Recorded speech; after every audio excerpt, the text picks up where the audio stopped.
dark. Red and blue views, truth in the middle. No script, just thought raw and a little civil. Every question's got layers, so we peel back facts. From the real to the surreal, we don't hold back. Voices collide where ideas ignite. You tuned in, now step into the fight. This is more than talk, this is thought that counts. Welcome to the feed where the signal mounts.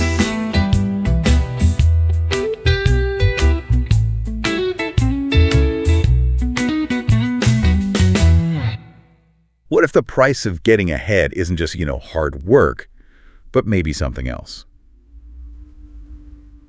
Welcome to the Deep Dive. Today, we're jumping right into a really raw, unfiltered discussion. It was sparked by this YouTube video. Is corruption the price for success? #OpenPanel, #live, over on the OTW Live channel. Yeah, and what's great about this source is just how unscripted it is. It feels like we're, kind of listening in on a live panel as they're really grappling with some tough questions about, how we chase our goals. Exactly. Yeah. And for you, the learner, listening in, you want to get to the heart of complex stuff, right? Without getting totally overloaded. So we've boiled down this pretty lively chat to the most important bits. Our mission today, basically to unpack all these different views on corruption, where our ideas of right and wrong even come from, and the compromises people think about when things get tough or they're really reaching for success, just like these panelists were doing. Okay, let's get into it. So the conversation on OTW Live kicks off with the host, Patrick OTW. He puts the main question right out there. Is corruption basically the cost of doing business, the cost of success? Right, and he connects it back to something they talked about before, this idea of selling out, Sure. Trading your principles for some kind of gain. Yeah, and one of the panelists, Cage, he jumps in pretty quick with a, quite a grounded take. He suggests that, okay, maybe corruption looks like the easy way up. The shortcut, yeah. But it's definitely possible to succeed without it. He does admit, though, that the path with principles is probably, harder.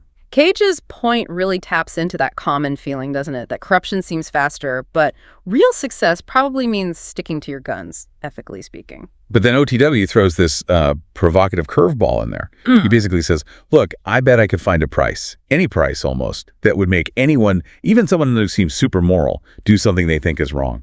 Wow, okay. And he uses this example, it's a bit out there, but offering money for someone to do jumping jacks on the corner. That certainly gets your attention.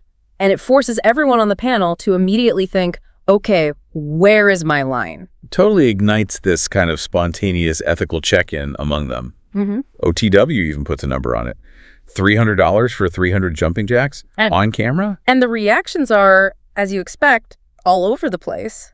It instantly brings up this core question of what do we consider undignified, even if there's money involved? Right. Some are like, yeah, sure, why not? Others hesitate, worried about their image, how it looks. So boom, right away you see everyone's got a different threshold for what feels like selling out, even on something small like that. Which naturally pulls the conversation deeper into thinking about our actual morals, our values.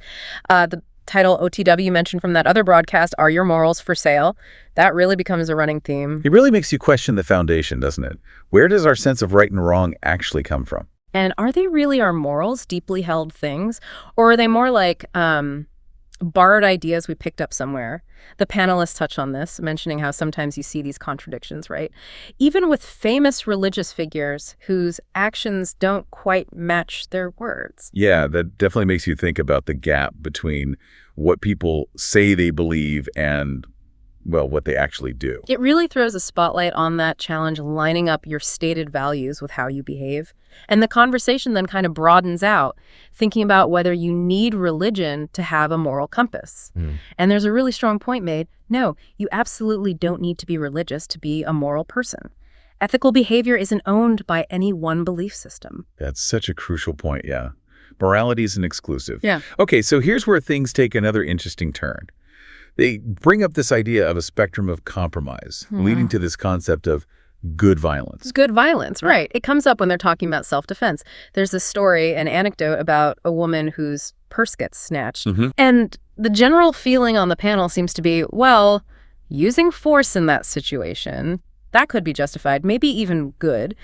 It raises this really complex question. can violence ever be morally okay? They explore it mainly through self-defense, where, let's be honest, most people would probably agree using force to protect yourself or someone else isn't corrupt.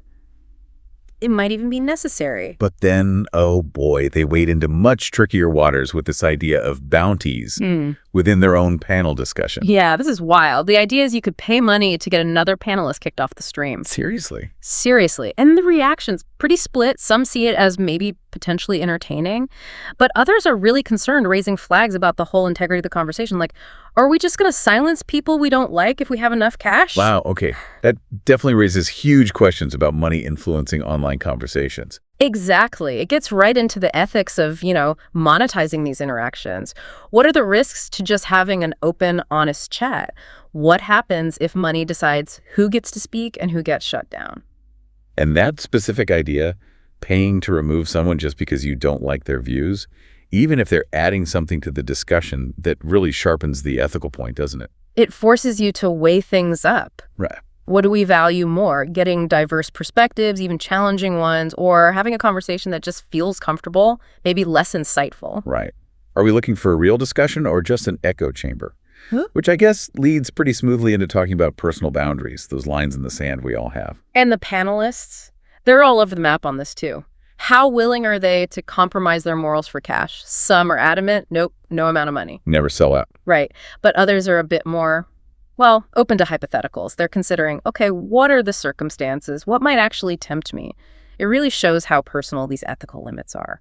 And to really test those limits, they throw out some pretty extreme what-if scenarios. Oh, yeah. Like being asked to do something clearly ethically wrong for a ton of money. And there's even this pretty crude hypothetical they use about compromising your basic dignity for $1. Those extreme examples, they really push people, don't they? They force the panelists to think hard about where their actual breaking point might be. Yeah, it gets uncomfortable. And what makes it even more revealing is when they shift to the scenario involving a sick mother. Ah, yes. That adds a whole different layer. Suddenly, it's not just about money. It's about love, about desperation. How far would you go? How corruptible might you become if someone you loved was on the line? It moves way beyond just financial gain, doesn't it? It shows how our deepest personal values crash right into these ethical questions. It really does. It takes it from the abstract right into these really powerful emotional dilemmas. And from that point, the discussion kind of zooms out again, looking at a more fundamental philosophical question. Is morality relative, or are there objective rights and wrongs? Right, the classic debate. They bring up moral relativism, the idea that morality is kind of subjective, depends on your culture, your perspective, versus objective morality, the belief that there's some kind of external, universal standard of right and wrong out there. So the question becomes, is corruption always corruption, or does it depend on who you ask and where they're coming from? And the panelists chew on this. Yeah. Are morals something we're just born with, like an instinct? Or are they something society builds just to keep things running smoothly? Which leads them to put one panelist, Eliza, through this kind of impromptu morality test. Oh, this part was intense. It really was. They grill her about her absolute refusal to lie. And they don't give her easy scenarios. It's everything from stealing to lying on a job application. Lying to protect kids, even lying to save a whole nation from being wiped out. They're really pushing the boundaries of her framework. And Eliza just sticks to her guns. No lying, ever. And the reaction from the others, just pure skepticism. Disbelief even. Yeah. They really couldn't seem to wrap their heads around such an absolute stance. It just perfectly highlights that tension between holding onto these pure principles and dealing with the messiness of actual choices in the real world. And then there's the hypothetical about protecting a gay son in a really hostile place by lying.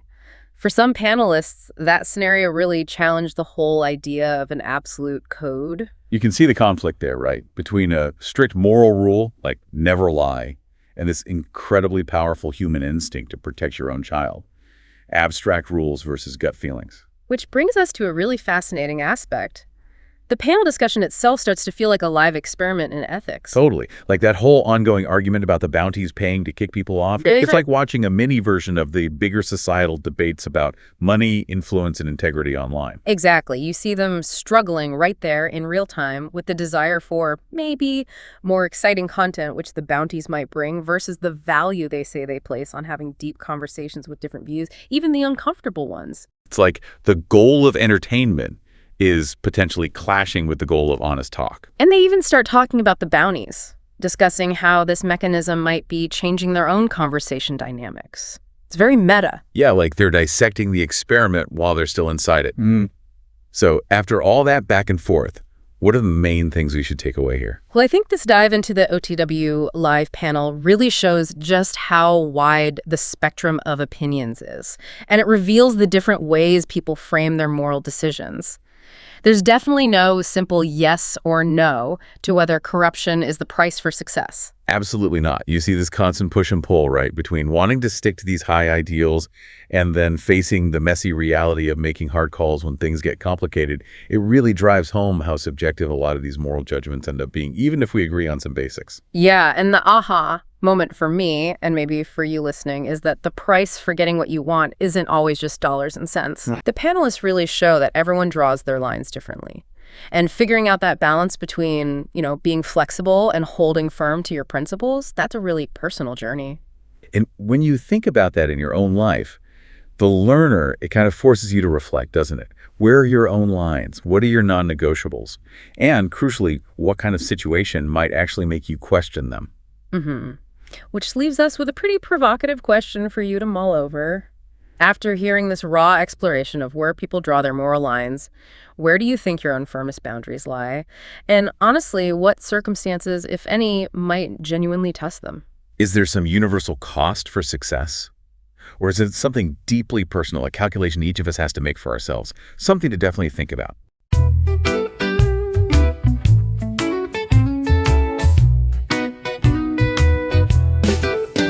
Mic check, one voice, one spark. From the shadows to the bright, let's light the dark. Red and blue views, truth in the middle, no script, just thought raw and a little civil.